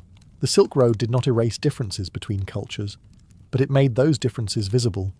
It allowed people to encounter unfamiliar customs, languages and beliefs, sometimes directly, sometimes through the goods and ideas that arrived from afar. This exposure changed perspectives. A city was no longer just a local centre. It was part of a wider network. A merchant was no longer limited to nearby markets. Opportunities extended across regions. Even rulers began to think beyond their immediate territories, aware of the connections that linked distant lands. The world, while still vast, became more knowable. And that shift had consequences. It encouraged exploration. It supported curiosity. It created an environment where travel, though still difficult, became more purposeful. The idea of crossing continents was no longer unimaginable. It was increasingly practical. This was not globalization in the modern sense, but it was a step toward it, a moment where systems, stability, and movement combined to create something new, a connected world, not fully unified, but linked enough to function as a whole. And for those living within it, that connection reshaped how they saw their place in it. The Silk Road was no longer just a route. It was a perspective, one that made the world feel smaller, even as it remained vast. For a time, it all worked. The roads were safer. The empire was connected.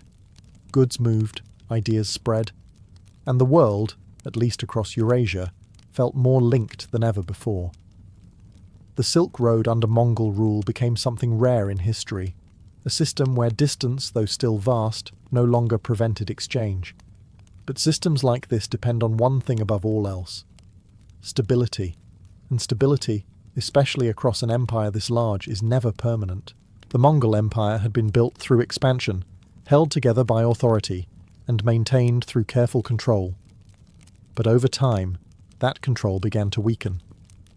Leadership changed, priorities shifted. The unity that once defined the empire slowly gave way to division. Different regions, once coordinated, began to act more independently. The shared structure that had supported trade started to fragment. As central authority declined, the systems that depended on it, protection, regulation, communication, became less reliable. Routes that had once been secure grew uncertain again. Local powers reasserted themselves. Borders, once stabilized, began to shift. And with that, the Silk Road changed. Not all at once. Gradually, merchants became more cautious. Journeys required new calculations, new risks. The predictability that had defined the earlier period faded. Trade did not disappear, but it lost the efficiency and scale that had made it so remarkable under Mongol rule. At the same time, other factors began to reshape global exchange. Maritime routes expanded. Sea travel, though still dangerous, offered new possibilities for long-distance trade. Goods that once moved primarily over land began to take different paths, bypassing sections of the Silk Road altogether. The centre of trade was shifting, and the overland routes, while still important, were no longer the only option. What remains is not just the story of a system that worked, but of one that revealed what was possible. For a brief period, the Silk Road under Mongol rule demonstrated that vast regions could be connected, that trade could move across continents with relative stability, and that different cultures could interact on a continuous scale.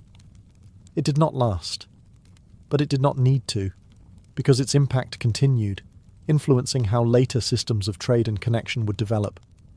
The roads did not disappear. They changed, and the world, once connected in that moment, would never return entirely to what it had been before. For centuries, the great trade routes across Eurasia had been built on exchange. Silk moved west, silver moved east.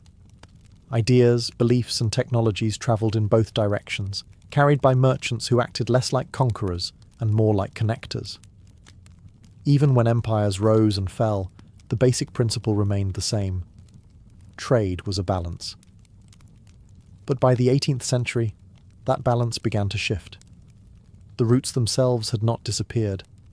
The networks once strengthened under Kublai Khan had long since evolved, expanding beyond land into powerful maritime systems.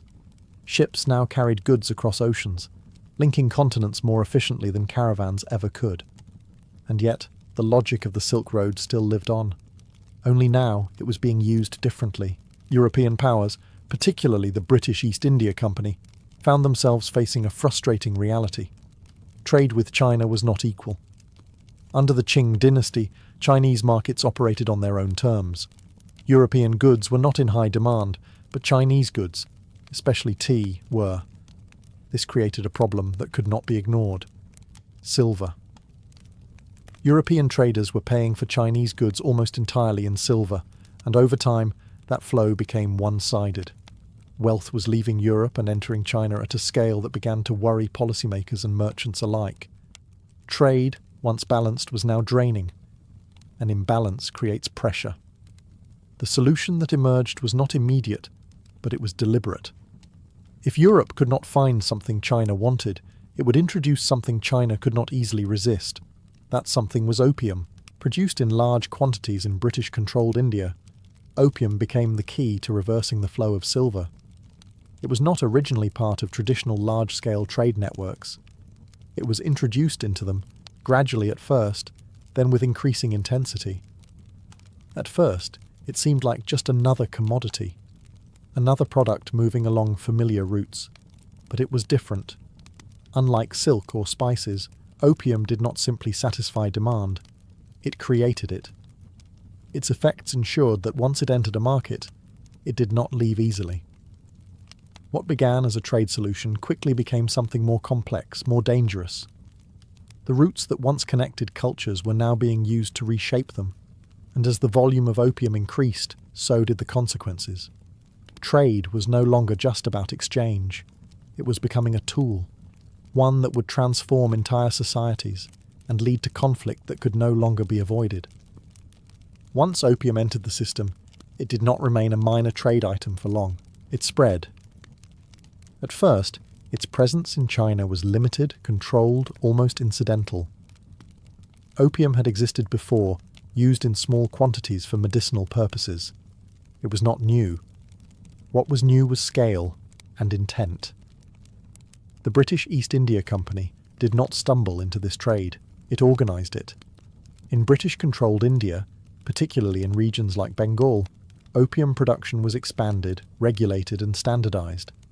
Farmers were encouraged, often pressured, to grow poppies instead of food crops, tying local economies directly to the demands of global trade. This was not organic demand. It was engineered supply. From India, the opium was transported by sea to the Chinese coast, where it entered a complex network of smugglers and intermediaries. Officially, the Qing dynasty had banned the substance.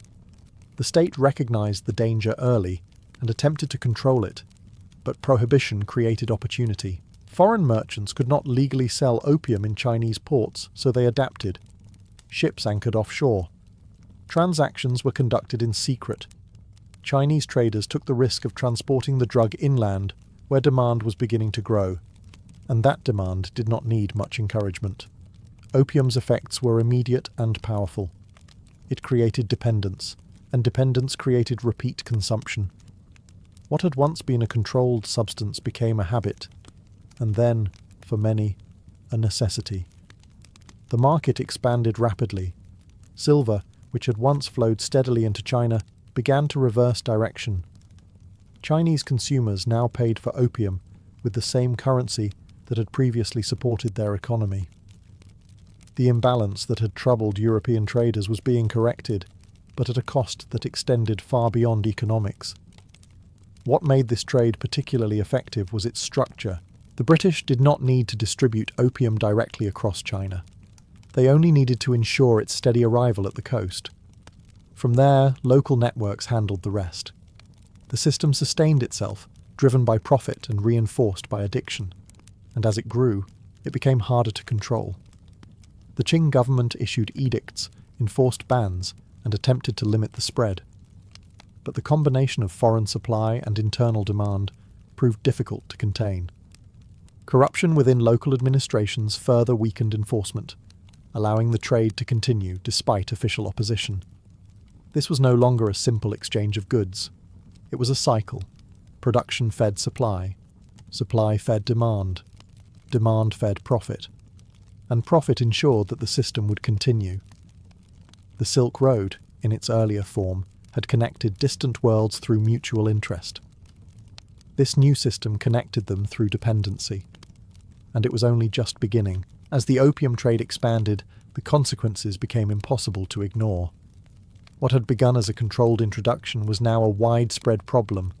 Addiction spread through different levels of society. Merchants, labourers, officials, even soldiers. Productivity declined. Social structures weakened. Silver, once flowing into China, now drained outward. The Qing dynasty could no longer treat this as a minor issue. It became a crisis. The imperial court had already issued bans on opium, but enforcement had been inconsistent. Now, the tone shifted. This was no longer about regulation. It was about elimination. In 1839, the emperor appointed Lin Zexu as a special commissioner, sending him to the southern port of Canton, the centre of foreign trade and the heart of the opium problem. His task was clear: end it. Lin Zexu approached the situation with determination and precision. He targeted both sides of the trade. Chinese users and dealers were pressured to surrender their opium. Foreign merchants were ordered to hand over their stockpiles, and this time, the order was enforced. After weeks of tension, negotiations and pressure, foreign traders complied. Over 20,000 chests of opium were confiscated. The scale was unprecedented. Then, in a public display of authority, Lin Zexu ordered it destroyed. The opium was mixed with lime and salt water, rendered unusable, and washed away. It was not just an act of enforcement, it was a statement. A declaration that the empire would not accept the continued presence of the drug within its borders. But this action had consequences. From the Qing perspective, it was a necessary defense of society and sovereignty. From the perspective of foreign traders, particularly the British, it was the destruction of valuable private property. And that difference in perspective mattered, because behind the merchant stood a government. The United Kingdom viewed the incident not just as a commercial dispute, but as a challenge to its economic interests and national authority. The opium trade, while controversial, had become integrated into its broader system of global commerce. And now, that system had been disrupted. The destruction of the opium did not end the trade. It escalated it. What had been a conflict over goods was about to become something larger, something that could not be resolved through negotiation alone. The routes that once carried trade were now carrying tension, and that tension was moving toward war. The destruction of opium at Canton did not end the conflict. It triggered it. What had been, until that moment, a tense but contained dispute between traders and officials now expanded into something far larger. Economic pressure turned into political confrontation, and political confrontation moved toward open war. In 1839, tensions between the Qing dynasty and the United Kingdom escalated beyond control. The British government responded not with negotiation, but with force.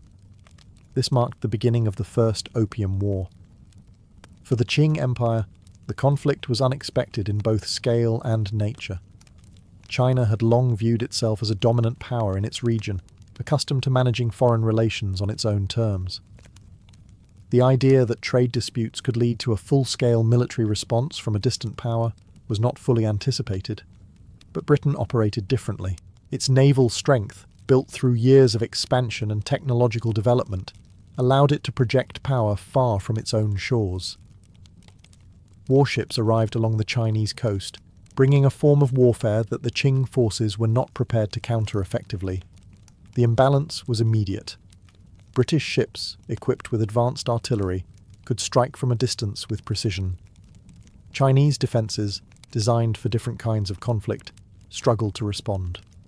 Coastal cities became targets. Strategic points along rivers and trade routes were seized. The war followed the same paths that trade had used. Ports, rivers, and commercial centres became military objectives. Control of these locations meant control of movement, of goods, of people, of influence. For the Qing Empire, the challenge was not just military, but structural.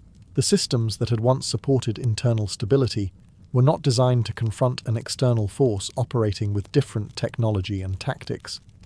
Efforts to resist were made, but they lacked coordination and effectiveness against a highly organised naval campaign. As the conflict continued, the outcome became increasingly clear. This was not a balanced war. It was a demonstration of power, and that power forced a decision.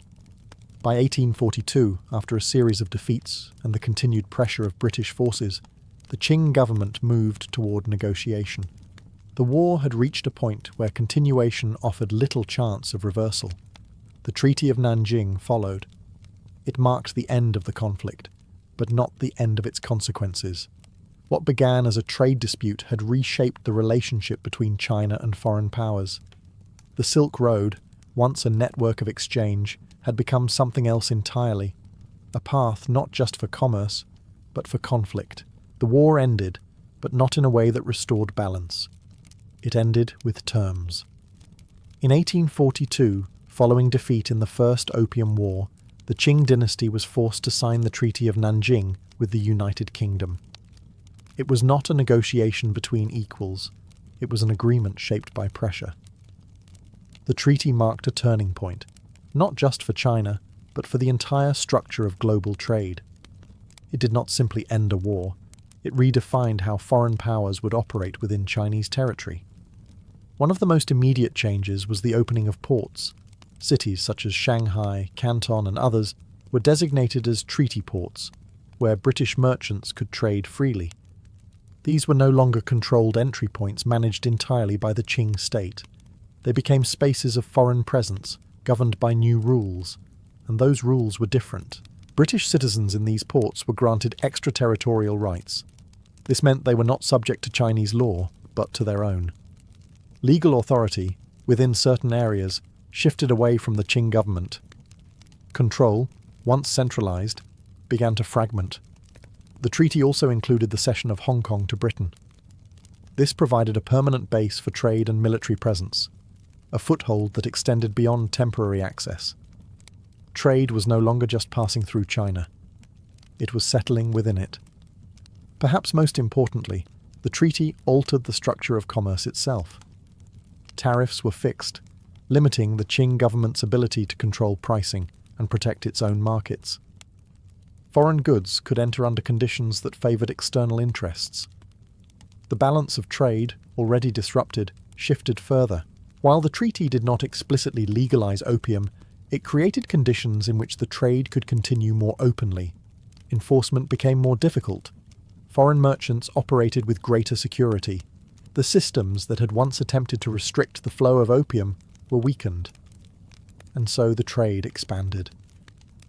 What makes this moment significant is not just the immediate impact, but the precedent it set. The Treaty of Nanjing was followed by additional agreements with other powers, each adding new concessions, new openings, new limitations on Qing authority. The structure established here became a model, one that would be repeated and expanded over time. China was no longer operating on its own terms. The doors had been opened, and they would not easily close again. After the Treaty of Nanjing, the structure of trade changed permanently. What had once been restricted, contested, and partially hidden now moved with increasing openness. The systems that had attempted to limit the flow of opium were weakened, and in their place emerged something far more difficult to manage: expansion. Foreign merchants operated with greater security. Treaty ports provided stable entry points. Legal protections reduced risk. And with reduced risk came increased volume. Opium did not just return to the market, it multiplied.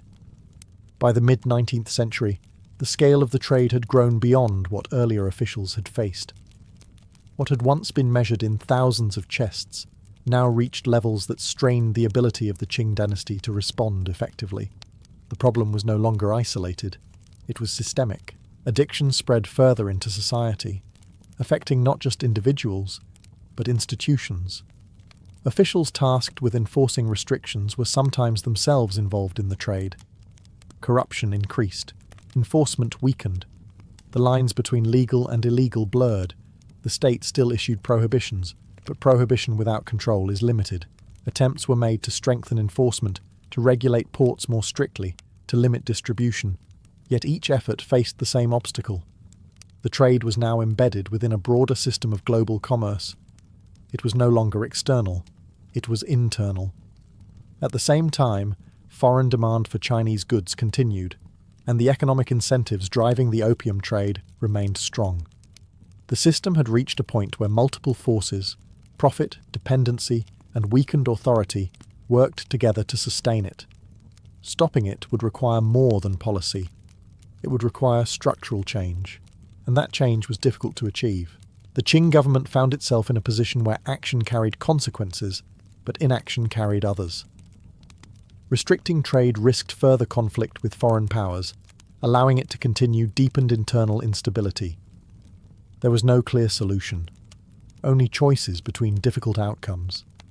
This tension built over time. As the trade expanded, so did the pressure surrounding it. Economic concerns, social consequences, and political limitations all converged, creating a situation that could not remain stable indefinitely. The system had grown beyond control, and when systems reach that point, they tend to produce conflict. The routes that once carried exchange were now carrying imbalance, and that imbalance was about to escalate once again. The tension did not disappear after the First War. It deepened. What had been settled on paper through the Treaty of Nanjing remained unresolved in practice. Trade continued, opium expanded, and the imbalance between foreign powers and the Qing dynasty became more visible with each passing year. By the 1850s, the situation had reached another breaking point. This time, the trigger was smaller. An incident involving a Chinese-owned ship called the Arrow, registered under British authority, led to a dispute over legal jurisdiction. Qing officials boarded the vessel, arrested crew members, and lowered the British flag. From one perspective, it was an enforcement action within Chinese territory. From another, it was a violation of international agreements. That difference was enough. The United Kingdom, joined by France, responded with military force. What followed became known as the Second Opium War. Unlike the first, this conflict involved broader objectives. It was no longer just about trade, it was about access, influence, and authority. Foreign powers sought to expand the rights they had gained, to open more ports, to secure greater freedom of movement, and to establish diplomatic presence within China itself. The existing system, created after the First War, was no longer considered sufficient. Military campaigns once again followed the same routes that had supported trade. Coastal cities were attacked. Rivers became pathways for advancing forces. Strategic locations were targeted to weaken resistance and secure control. The Qing response faced the same challenges as before. Internal divisions, limited military modernization, and the scale of foreign power created a difficult position. Resistance was present, but coordination and effectiveness were inconsistent against forces equipped with advanced technology and supported by naval strength. As the war progressed, the pressure increased. Foreign troops advanced toward key political centers, demonstrating that the conflict was not limited to trade routes alone. It had reached the core of imperial authority. The outcome followed a familiar pattern. Defeat led to negotiation. The resulting agreements, the Treaty of Tientsin, and later the Convention of Peking, expanded foreign rights even further. More ports were opened. Diplomatic missions were established. Trade conditions were adjusted again. And this time, opium was legalized. What had once been contested, restricted, and fought over was now formally accepted within the system. The conflict had come full circle. Trade had led to war. War had reshaped trade, and the consequences would extend far beyond the battlefield. By the time the wars ended, the structure of trade had been transformed. But the deeper consequences were not measured in treaties or ports. They were felt in society.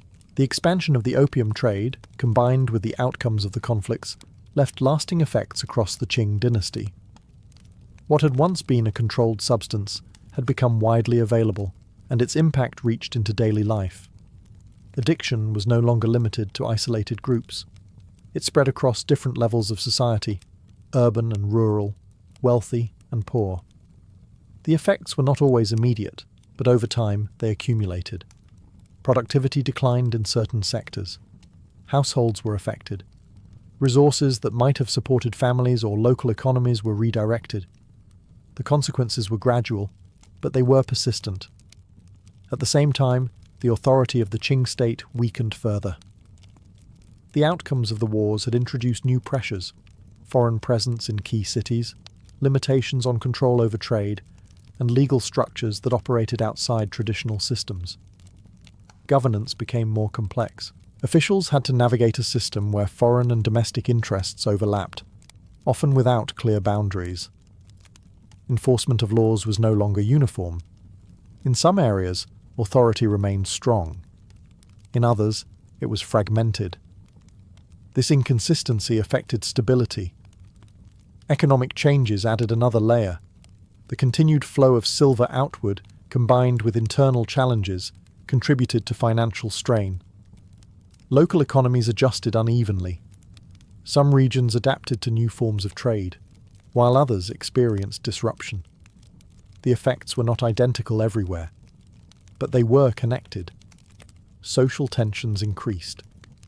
The presence of foreign powers, the visibility of unequal agreements, and the internal consequences of the opium trade all contributed to a growing sense of imbalance.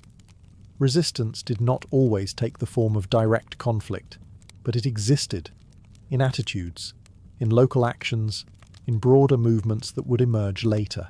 What becomes clear in this period is that trade was no longer just an external activity.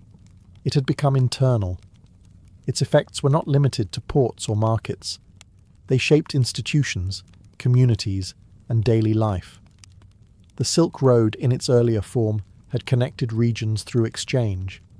This new system connected them through consequence, and those consequences were not temporary. They would continue to influence the trajectory of Chinese society long after the trade itself had been established. By the end of the 19th century, the opium trade was no longer just a regional issue. It had become global. What began as a solution to a trade imbalance had evolved into a system that reshaped relationships between continents, economies, and empires. The routes that once carried silk and spices now carried influence, power, and conflict on a scale that earlier centuries had not experienced in the same way. The transformation was not sudden. It unfolded over decades, through trade, war, and negotiation. The outcomes of the Opium Wars and the treaties that followed did more than open ports or legalize commerce. They altered the structure of international relations. The Qing dynasty was no longer operating independently within its own framework. It had become part of a system shaped by external pressures and global competition. This shift extended beyond China. Other regions observed what had happened. The use of trade as leverage, the connection between commerce and military force, and the role of economic interests in shaping political outcomes, all became more visible. These patterns would influence how global powers interacted in the years that followed. Trade was no longer neutral. It was strategic. The legacy of the opium trade can be understood in multiple ways. Economically, it demonstrated how interconnected markets had become, linking production in one region to consumption in another. Politically, it revealed how economic interests could lead to conflict when control was challenged. Socially, it showed how external systems could reshape internal structures. But perhaps its most lasting impact was conceptual. It marked a transition. The earlier Silk Road had connected regions through exchange, often based on mutual benefit, even if imperfect. The system that followed was different. It was more complex, more structured, and more unequal. It reflected a world where connections still existed, but where power played a larger role in shaping how those connections functioned. The idea of a connected world did not disappear. It evolved. By the end of the 19th century, global trade networks were more extensive than ever before. Goods moved across continents and oceans with increasing regularity. Information traveled faster. Economies became more interdependent. But the lessons of this period remained. Connection can create opportunity. It can also create imbalance.